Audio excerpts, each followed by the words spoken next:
Can you complete your quest and collect enough coins to get your keys and free the dragon and win the castle games? Today, we'll review Castle Break from One Up Parties and Games. Let's go!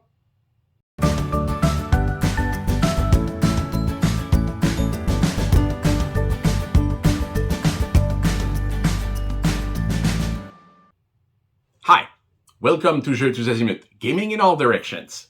Today, we review Castle Break from One Up Parties and Games. They provided the game for this review, so take that into consideration. So let's talk about the game. At heart, you have to collect items to complete quests.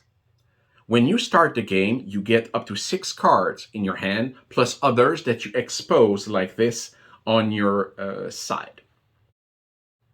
Once you have your quest, you try to collect those items, whether they're tools, they're currency, jewelry, or other food or drink. You collect those and they have to be brought to certain rooms on the board. When you do that, you're on your turn, you have 2 actions to do. One could be movement, for example, and another one could be to pick up a card from your exposed to exchange it for something else because you play only your cards from your hand. So let's see, for example, I am at this place, this is my turn, and my first actions would be a movement. The dice for movement is in powers of 3, so 3, 6, and 9s. So I get a 9. I have enough, obviously, to get to the stables. My quest is to say, bring a drink and a currency to the stables to collect 1 coin. See? So I do have coin and drink. So I'm going to drop those, drop the quest as well, and I'm getting another coin because I completed the quest. I'm going to get cards as well, but let's continue to discuss. Once I have 6 keys, I will go to the forge, and then I can get 3 keys. Then I go to the courtyard and try to unlock those 3 locks to complete the game. The dragon dice is a set of locks and unlocks. When you roll it, if you get a green, you unlock one of those locks with one of your keys. If you get to a red, we move on to the other player for his or her turn. Now, our characters are varied, male and female. For example, this is Brune, the person I used when I was doing the play session, if you watch the video. The card reminds you, they're a player aid. They offer you what you can do and what kind of cards you have available throughout the deck. Quest can be 1, 2, or 3 coins worth. So you have to strategize. Is it worth doing a multi-part quest to get 3 coins or to go for a quick return by doing some single quest? Now, throughout the game, there are what we call power cards. They're modifiers to your actions. So they could help you move faster on the board. They could hinder the other player, like a poison card, or to protect yourself against attacks from other players with a shield, or simply do a kidnapping, moving from one place to another and bringing one other player with you. So there are varied experiences you have with those power cards. Another thing that's interesting on the board are the tunnels. Those blue lights allows you, for example, if you get to a blue light, you can use the tunnels under the castle to move to any other blue light. So I could swiftly go up to there or there, anywhere where you have a blue light. And it's a continuation of your turn. So if you still have some part of your movement to do, you can continue. So if I had a 4 and I have a 3 here, I have another movement that I can do. Now, if you see the purple light play a similar role, but it's for the around the castle up to each of the towers. So you can do movement with that as well. So that gives you a different way of navigating the board. Now let's see if I have anything else I want to say about this. We talked about the quest, we talked about the cards, how to play. It's pretty much it. Now let's talk about my impressions on the game. Components wise, this is well done. They're good components, good quality. I find the meeples a little generic, but they do the job very well. The character's card as a player's aid is a good reminder, a quick way to see what you can do and to remind you how to work.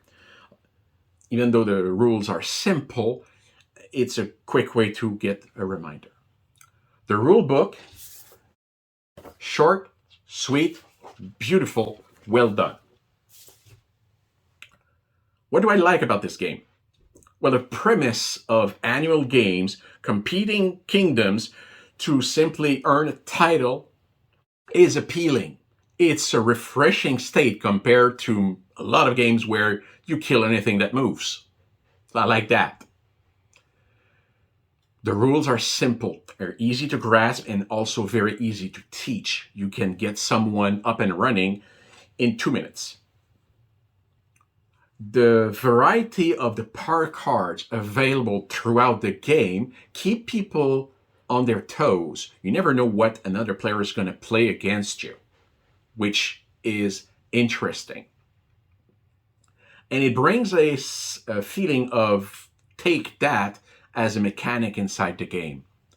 The actions of barter for cards, theft through a power card, or penalties when you put a potion against another opponent, for example, offer a surprise gameplay, and it's just enough competitivity to keep everyone, as I was saying, on their toes, force everyone to strategize a little bit, because you never know when someone's not going to pick a piece you have exposed that you needed to complete a quest. Now, do you bring it to your deck earlier and at risk to expose a power card that you wanted to keep hidden? So that's the kind of strategy you have in place.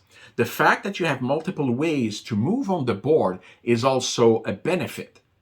You don't need to do 27 steps to get to a place where you can just go and use a tunnel and do this in 12.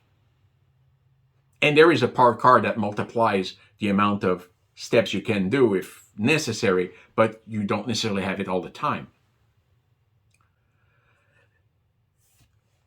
This game gives you a little bit of deck building and deck management with enough strategy to keep it interesting, whether you're a beginner or experienced player. On the board, there are Easter eggs. There are 20 hidden items. For example, there are poker chips. There's a soccer ball. You'll need a magnifying glass to find them all.